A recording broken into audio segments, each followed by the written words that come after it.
O Caminho da Escuridão, Parte 2.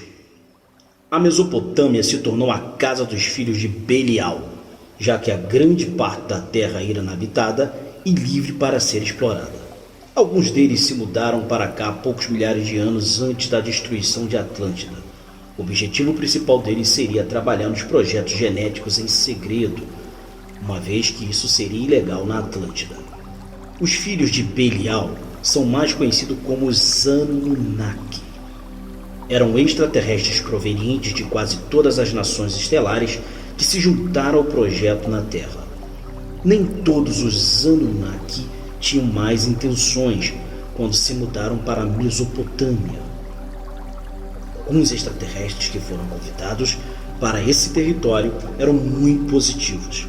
Eles eram espirituais, seguiam o caminho da luz e tinham uma visão brilhante para o futuro da Terra. Eram cientistas, engenheiros, médicos, etc.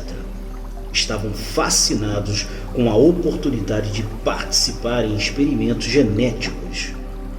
Infelizmente, muitos deles foram levados a acreditar que todos os experimentos genéticos que trabalhavam foram aprovados pelo Conselho da Luz. Os Anunnaki foram os criadores da civilização suméria e dos seres humanos que viviam entre eles como escravos. No início da civilização suméria, apenas alguns Anunnaki desejavam o máximo poder e controle. Esses poucos planejaram secretamente o golpe que ocorreria milhares de anos mais tarde. De um ponto de vista global, eles não eram muito diferentes se comparados a alguns humanos de hoje. Com o propósito de compreender bem, chamados essa atitude de caminho da escuridão, porque eles escolheram seguir o ego em vez de seguir a alma. A criação dos humanos, os Anunnaki ficaram bastante descontentes porque sua ideia genial de criar humanos escravos não recebeu o apoio que eles esperavam. Por isso, seu principal motivo para mudar para a Mesopotâmia seria a criação dos seus próprios experimentos isolados e secretos, sem que o Conselho da Luz soubesse de nada. Os escravos humanos deviam ser temporários e os Anunnaki suspenderiam o projeto quando esses escravos não fossem mais necessários. Conforme mencionamos anteriormente, muitos que originalmente ajudaram nos experimentos de engenharia genética foram enganados.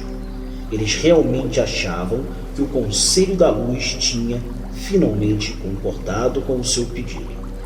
As primeiras tentativas de manipulação genética de humanos foram enormes fracassos, e a maioria resultou em seres com uma aparência estranha, meio animais, meio humanos, e não foram utilizados DNA primata nem extraterrestres nesse tipo de experimento.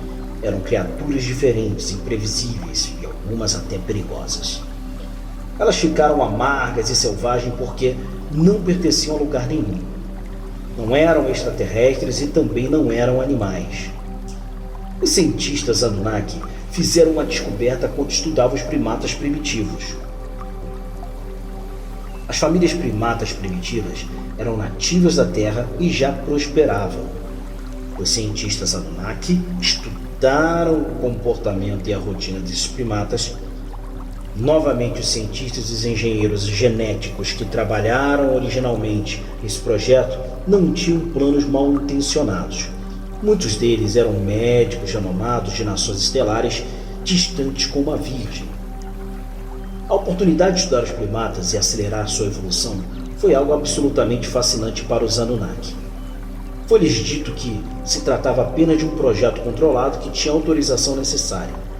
Todos aqueles submetidos à experiência seriam eliminados no final. Os primatas eram escolhidos em virtude da sua constituição genética em comparação aos extraterrestres.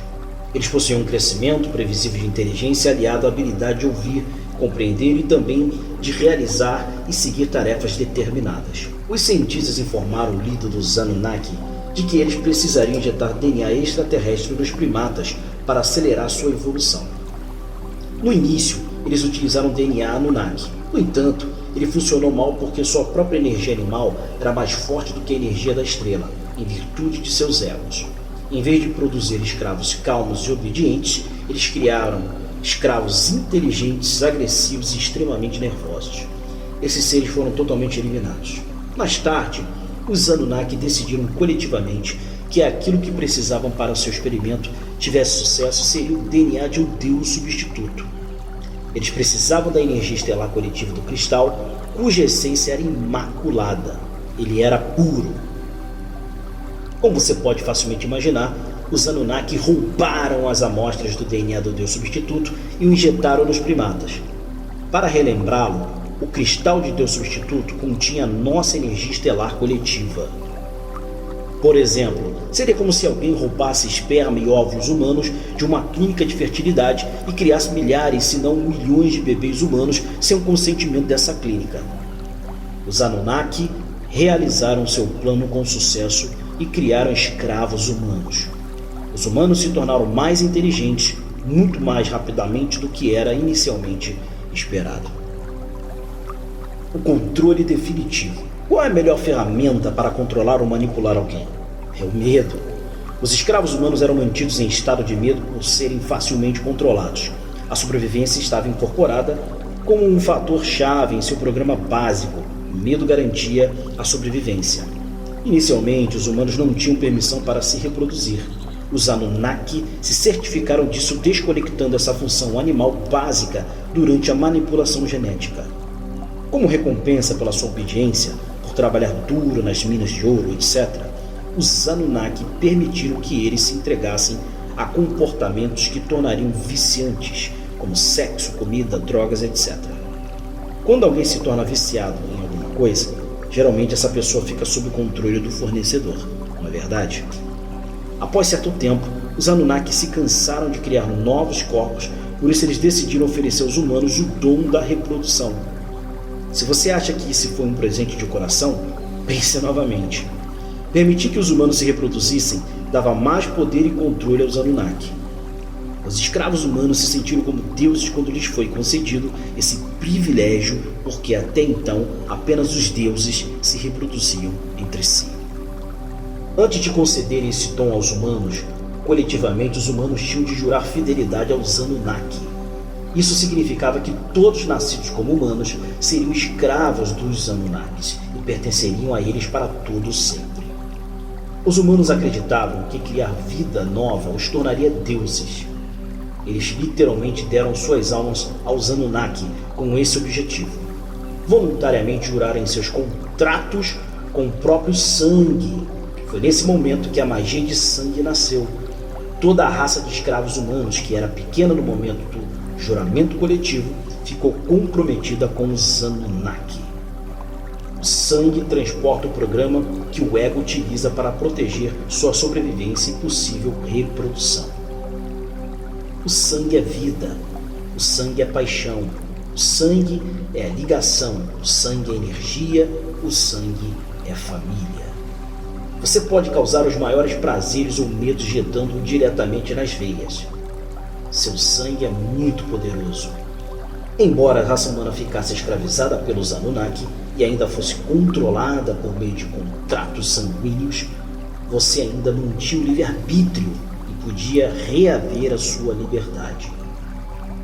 Desde aquele dia, todas as almas que nasceram em um corpo físico são controladas por medo, para que possam transmiti-lo para a geração seguinte. Os humanos foram enganados pela falsa crença da reprodução, e em vez de se tornarem como deuses, a humanidade se tornou escrava por milhares e milhares de anos. Os humanos se tornaram marionetes do lado escuro.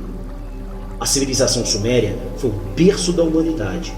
Ela foi também o berço do medo, do controle e da manipulação. E é assim ainda hoje.